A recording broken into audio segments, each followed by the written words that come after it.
Hey, it's Aaron. So today I'm going to talk a little bit about voting blue no matter who. Now, to a lot of my regular viewers, this might be a little bit redundant because I have talked about my position on voting several times in the past, so I'm going to do that a little bit again today. But if you're from the world cesspool and possibly lavatory known as Twitter, then this might be a little bit enlightening to you because apparently a lot of people on Twitter, for some reason, have completely taken my arguments out of context, completely misquoted me, and somehow made it out to seem as though I'm against voting.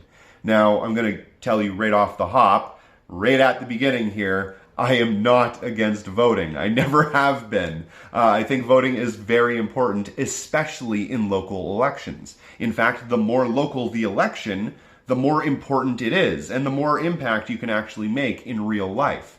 People that are in disparaged communities and minority groups and people of color and just the trans community, the gay community, that sort of thing, anybody that is in a position where they don't have all the privilege, they are going to benefit from you making your voices heard in local elections. That's where you actually save lives. That's where you make a real difference.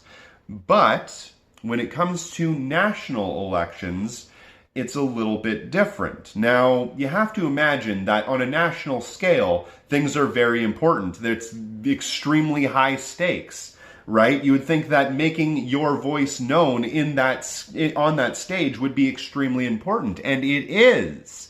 Yeah, I actually do agree that I think you should be voting on national elections as well, specifically if you can vote in somebody like Bernie Sanders. Bernie Sanders would actually make a real difference, a real change in the system, even though I don't think that he's going to be able to change everything.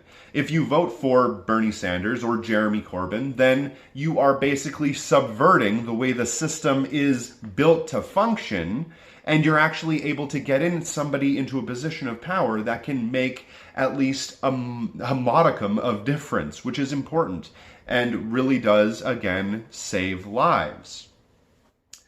The real problem is when it comes to regular politicians, to just your bog standard Democrat versus Republican. And I feel as though that's where our voting blue no matter who rhetoric starts to come into play. And I feel also that when we're talking about voting on this, in this category, in this area, it really starts to pick at people personally. Because any amount of skepticism that's shown against the political system when it comes down to this race that everybody has built up to be the biggest thing ever, this giant spectacle, the thing that's going to change everything moving forward for the next 4 years, people have so much invested in that when you show a certain amount of skepticism towards that system, people feel as though they're being personally attacked. And I just want to say off the hop that it's not a personal attack when you're showing a certain amount of skepticism towards the electoral system. You should be showing skepticism towards that system and towards every system in our lives that have a certain amount of control of us. Because if we don't, then we are not going to ever see any real change. We're never going to evolve. We're never going to get to a position where human beings can actually save the planet instead of just destroying ourselves.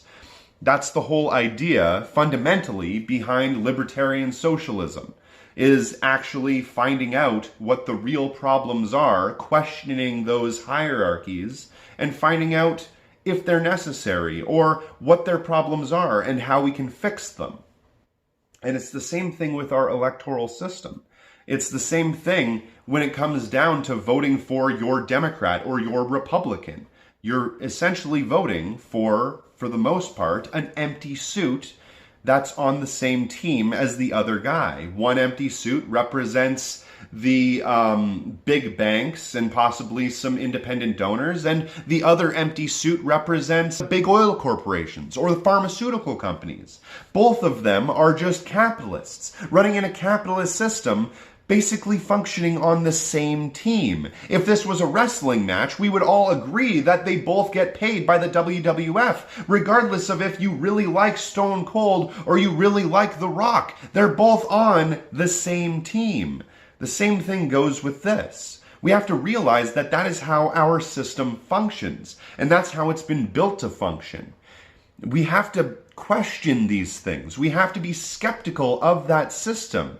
And we can't assume that even though we think that one person might have better rhetoric than the other, that's the way politicians are. One politician appeals to one group while the other politician appeals to the other. Even if we think that one politician has better rhetoric than the other one, really, on the ground level, nothing actually changes when you look at the data. Exactly 0% of the legislation that's passed has anything to do with the voters and has everything to do with the big money donors. We have to be skeptical of this system. We have to be looking at how our parties function, how our capitalist system functions, and saying, listen, when it comes to this thing, this spectacle, this giant illusion that we have created known as voting, at the end of the day, we have to actually decouple ourselves from that, become disconnected from it personally, and look at it with that critical lens and that critical eye and say, yes, there are massive problems with this system. Yes, we should do things to fix it. And maybe, just maybe, voting for the lesser of two evils isn't the argument that we should be having. The argument that we should be having is whether or not that structure, that voting system, is actually taking into consideration our opinions and our beliefs in the first place. That's what I'm talking about when I'm talking about voting blue, no matter who. You can vote blue if you want to, but at the end of the day, you have to actually make a real difference on top of that. So as soon as you cast that vote for your blue candidate, remember that the voting system might not be working at all. And the next day, you got to get out there, get active, get in the streets, and make a real difference through direct action. Because if you want to see change, that's where you're going to see it, not by casting a vote. At least that's the way I look at it. If you do get a chance, please check me out on Patreon. Every dollar does help fund this show. And thanks for watching.